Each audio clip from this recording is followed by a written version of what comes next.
Hi there, this is Martin, and this is Stigs' new Vivarium build, which from now on is going to be known as the Monstarium. That's right, that's because it's a monster. Not because Stig's a monster, but because it is a monster. It is a whopping 4 foot by 3 foot by 3 foot. Now, just the one video today, as I've pretty much spent most of the day looking at the monster, looking at bits I wasn't happy with, taking bits apart, screwing them back together, generally to make it more, I would say, what's the word, square? There you go, square. I noticed in one corner I had like a 5mm gap at one end and not the other end. So I've taken it apart and I've now got like a 5mm gap both ends, where there shouldn't really be a 5mm gap, but I think it's because I'm using a different thickness of melamine to what the original was built in. Obviously, I'm just basically bolting an extension on the back. So I spent much time today trying to work out how I'm actually going to bolt this onto the back and put the front onto the back. And I looked at sort of drilling some. Well, I have drilled some dowel holes and put some dowels in the bottom, and I've got some wood underneath what will be the join. And obviously the top, and I was just thinking about, the thing is, this is going to be huge. It's going to be 3 foot wide by 4 foot long, so 4 foot long by 3 foot wide, as well as 3 foot high. It's going to be impossible to move if I need to move it. So what I think I've decided to do, I'm going to, hopefully this will work. The logistics of it are going to be a bit of an issue, I think. I'm actually going to clip the back onto the front and the front onto the back. Probably by the means of like butterfly catches that you get on flight cases or trunks or something similar. I think that's the only way I'm going to be able to do it. I've also got some metal, straight pieces of metal with 4 holes in. I think they call them mending strips. So what I think we're going to do is we're going to put 3 each side, 3 on the top, 3 on the bottom. So I think I've got a dozen of those. And with the clips, hopefully that will then keep it in nice and tight. If the worst comes to worst, I'll just have to silicon it together, which obviously makes it fairly permanent. But silicon, to be honest, you can pull it off if needs must. Like I say, I'm not hoping to have to move anytime soon, but obviously, I've got to bear that in mind. So what have we done today? I'll turn the camera around. My cat is prowling. There you go, this is Roxy the cat, and she's wondering what on earth is all this going on.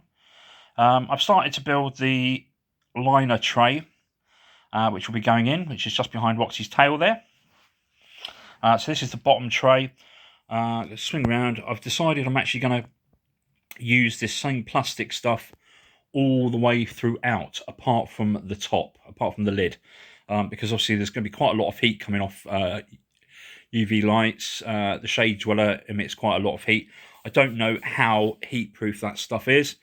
And as you can see, we started sort of trying to work out what we're going to do with the pieces of the background that I'd already started. There we go. You can see it's not too bad at all, really. I think we're going to be able to sort of utilise it around. I've got a corner piece there. I've got some more polystyrene if I need it. So yeah, hopefully I can make this look make it look good. Like I say, I can turn myself back around to me. I'm going to make that into a flower pot. There you go, turn back to me. I keep looking at it. I took the 5 foot vivarium apart today because somebody's supposed to be coming to buy that tomorrow. All the time I was taking it apart, I kept wondering, am I doing the right thing? If this vivarium hadn't come along, Stig would have probably been in the new vivarium by now. I had all the lights installed. I was basically just doing the background, as you've seen by the earlier videos. I've got all the stuff for the substrate here. The last of the cleanup crew are going to be here tomorrow. I've got some... I'm not going to call them plants, but I've got plants for the vivarium. I've got something called a golden pothos, which literally, it was just literally 2 rooted leaves. And I bought something else. I can't remember what it's called, but it's commonly known as the wandering Jew. Obviously, I don't know if that's politically correct or not. I do apologise if that offends you, but that's what the plant is commonly known as. And literally, that was just basically 2 bits of leaf with about four leaves on each, not even rooted. So there we go. It's going to take a while before they're big enough to go into there. I have got like a mini palm thing which can go in one corner. To be honest, I've even got a yucca tree. I don't know, a little tiny yucca that I think, to be honest, I might even stick that in there just to give it, some space. And I've got my coffee plant. I don't know how well my coffee plant would go in there, but I've got a coffee plant. Stick that in there and see how we get on. It might be just the ideal environment that it needs. Like I say, I'm still looking forward to some coffee in a couple of years.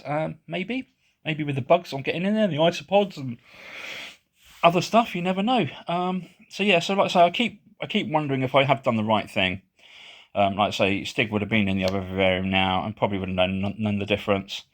And I'd have probably been happy with it. Like I say, this Monstarium has come along, and I can see so much potential in it. I don't know. It's going to be probably at least another week, if not 2 weeks, before I can get it finished. Even with a week off this week, like I say, it took me a day and a half. Basically, just to put 4 bits of wood together. As I'm still not feeling absolutely great.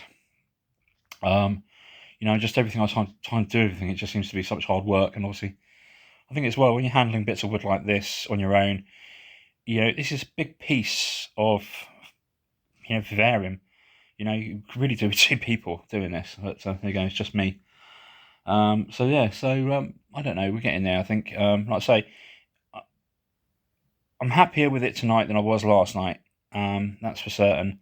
Whether it's because, like I say, I've started putting in the... let's turn it around again. Whether it's because I've started putting in the backgrounds to try and work out how everything's going to go, and I've started making the tray for it. We'll see how it goes. Well, excuse me, yawning. I'm actually shattered. So on that note, I'm going to leave you looking at the Stig.